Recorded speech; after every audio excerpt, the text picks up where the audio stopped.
the teaparty.org, that it's just a way to attack, to separate Republican support in a way to attack the candidate, which is Bingo. why Walker was like, "Yeah, I support the evolution of trade." I support, which is brilliant. I support the evolution of trade. It was In brilliant. right. At this point, does he not seem unflappable? I mean, everybody reaches, a threshold, but that guy is so confident and so able to present himself in a positive fashion. I love the guy. Not a bromance, mind you, but I When was love the the guy. last time a conservative Republican had three elections in 4 years, and in the face of staunch? I mean, we've talked about Walker a ton, but Yeah, obviously the guy is. I mean, he's got balls the size of my office, man. he does, and he won that recall election with more votes than he did the original election. Yeah, and I think he's absolutely right to address that. I mean, whether or not you believe in a, well, actually, I'm not sure I could say that statement. Let's just say this. I'm not interested in my public policy guy, his opinion on scientific evolution. Let's put it that way. Exactly. And you know what? I mean, what they're really going to pick on about is not graduating from college, right? Leaving college early. Washington Post looking into it as we speak. But I'm sorry, but I would rather have this guy who did not graduate from college as my president versus the Harvard educated constitutional lawyer whose ass sits in the White House right now. Oh yeah, Liz Warren taught at Harvard. Yeah. She had a job there. Well, I think Soup said it exactly right yesterday. But now, as to your other question about creation and evolution, whether they go hand in hand, Well, that well, not if if they whether go hand in they're hand, whether they're mutually mutually exclusive. exclusive, right? Well, here's the thing: is that a big chunk of evangelical Christianity has had to retreat to that kind of position in the face of overwhelming scientific evidence. Well, Uh, okay, but look, I Let me mean, you give you go my background on that. I went to a private Christian high school in San Diego that right. was I know. started by Tim LaHaye, the Left Behind guy. Yeah, yeah, I know. I mean, And you've told me before.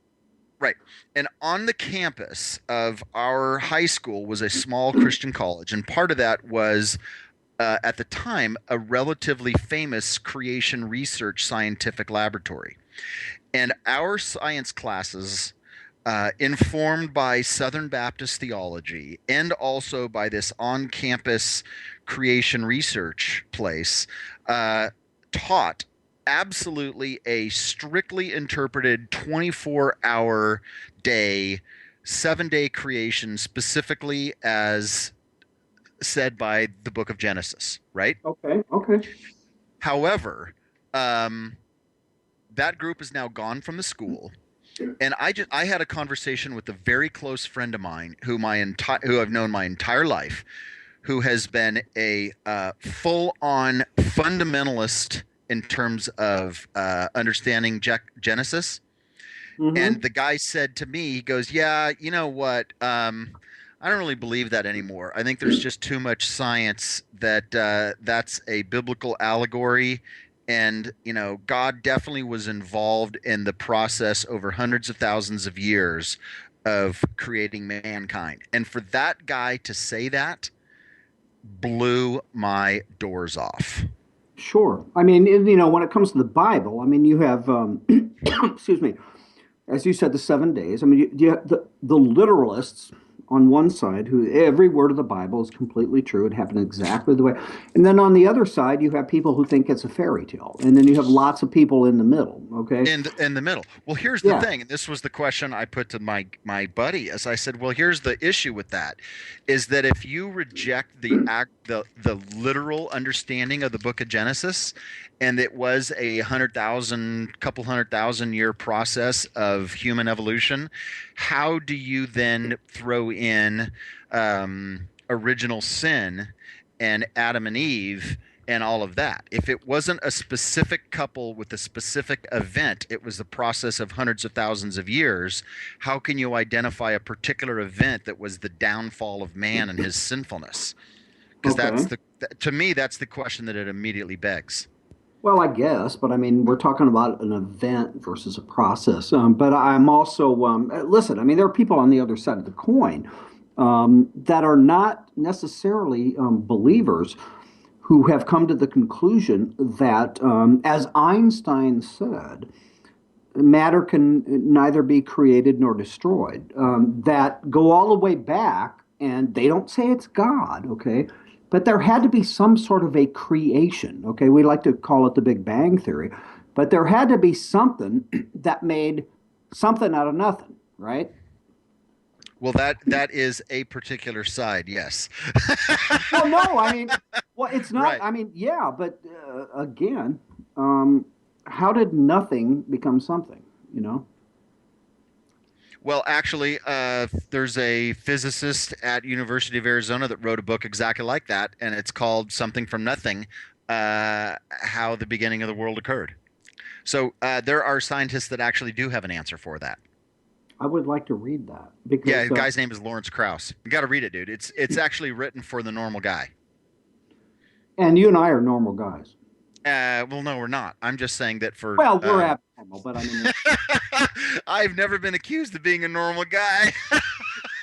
you just were. I'm just, but no, I don't know. You know, dude, if you had like, oh my God, I've thought about this so many times. We just got a couple minutes left, but do you ever go through that thing in your brain? Like, I've had like three questions that could be answered for me before I die. Do you ever think about that? Yes. And before I get into that, because I don't want to go too far into this woods, because my parents might be listening, one of the guys, a comment just came up in this thread talking about faith and belief and Republicans in that I said that, hey, there's a significant amount of Christians that specifically didn't vote for Mitt Romney because of his particular religious beliefs. That's a thing in this country, man. It still See, but is. We're the I'd like to see the statistics on that because I believe there were far more Republicans that stayed home, upwards of 3 million, not because he was a Mormon, but because he wasn't conservative enough. I will, until somebody proves me wrong, I'm going to go with that. Well, this is just anecdotal.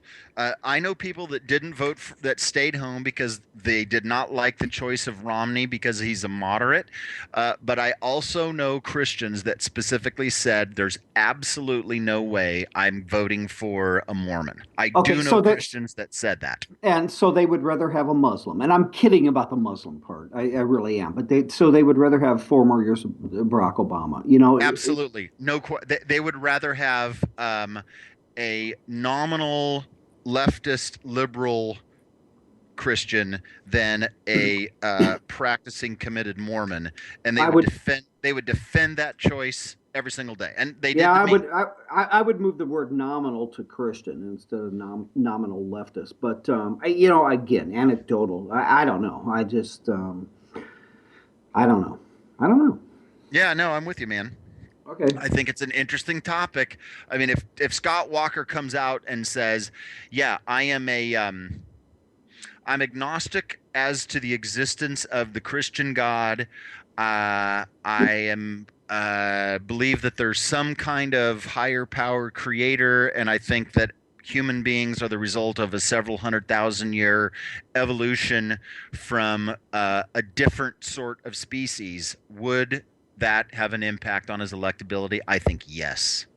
I suppose, but on the other hand, if he came out as a Bible thumping literalist, I'd still rather have his politics. But I Well, that's understand. the question, like a Santorum or a Huckabee, because Santorum and Huckabee would be that Bible thumping literalist that you just mentioned. They would be, although I would much prefer the politics of, yeah, Huckabee, no.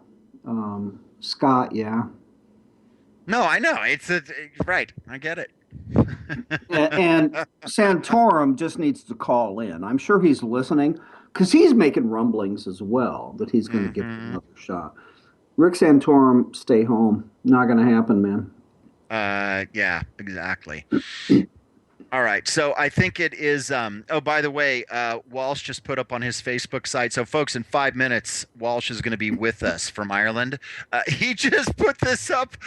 Now you've got to friend him on Facebook, Miller, and on Facebook he goes under his pen name David Kahane, That's right. Kahane, Doing it live now. from Ireland, about to go on the air with Michael Hausum and trash talk about all of you losers. Tune in. I got him. Wait a minute. Author, David Kahane, author, right? Yep. Because there's three of them. I don't think he's in Budapest, so I'm going to go with this one. No, he lives in he's in Ireland half the time, and then he is in Southern California half the time. And look at the Music critic, author, screenwriter, and media critic. yeah. Yeah, in fact, you saw him one of the Jamie Glazov gangs that I was the MC on. Walsh was on there with me. Okay, I'm on his page, but it says, like. It doesn't say, I have no opportunity to friend him. Oh, interesting. Well, it now make sure it's not his public page. Like he wrote a book, the famous book that he wrote a couple years ago was Rules for Radical Conservatives. Beating the left at its own game to take back America, and obviously it's a response to I'll send you the link to his personal page right here. It's a response to Saul Alinsky's Rule for Radicals. Yeah, So I just sent you the link, Mike, to his actual Facebook site. I'm going there. Fun show, dude. Yeah, he studied at it's funny. His background is that he studied Marxism Leninism at Columbia University. That's funny. Okay, I got it. Walsh, accept my friend request. I love this. Yeah, this is yeah. So yeah, we have 2.5 minutes, guys. Oh, you're like, hey, step it up. Yeah, Jessica's just going, okay, you guys are just kind of screwing around a little bit and you got more time to kill than you think you do. Right. Yeah, you know what we're going to have to do? We'll have to talk with Walsh about Walker, because he just put up today an article. They always tell you whom they fear, and the mainstream media is terrified of Scott Walker. There is exactly no question about that. And as are the Democrats. They're afraid to death of Scott Walker. You know, we've talked about this multiple times. He's that new face. He's that guy coming out who was a dark horse, not so much anymore. And this might be a guy that can ignite that fire and get it done, Michael. Oh yeah, absolutely. No question about it. So have you ever been to Ireland, Mike? I have not, dude. I've been to France, England and France. Okay, I've been to where have I been in the British Isles? I've been to obviously England. I've been to Wales, and I've been to Scotland. No, have I been to Wales? Dude, I passed up a free trip to go to Scotland. Oh, Scotland is so great. And I have regretted it ever since. And that was like 100 years ago. My aunt They and were uncle, still. yeah, my aunt and uncle wanted me to come with them. It was summer during college. And I didn't go because I didn't want to leave my girlfriend. How stupid was that? Now, if you were, I'm just trying to do the math real quick. Were they part of Great Britain? Because that happened in like what, 14 something, right? They had just become part of Great Britain. Right? Yeah. Anyway, I don't know. Regretted it the whole time. I can't believe I can't believe an hour down already, dude. Okay, we got to get out of here. This is the Right Mics with Mike Miller and Michael Hausum. We have Michael Walsh when he come back, aka David Kahane. We'll be right back, and you better be too. Okay.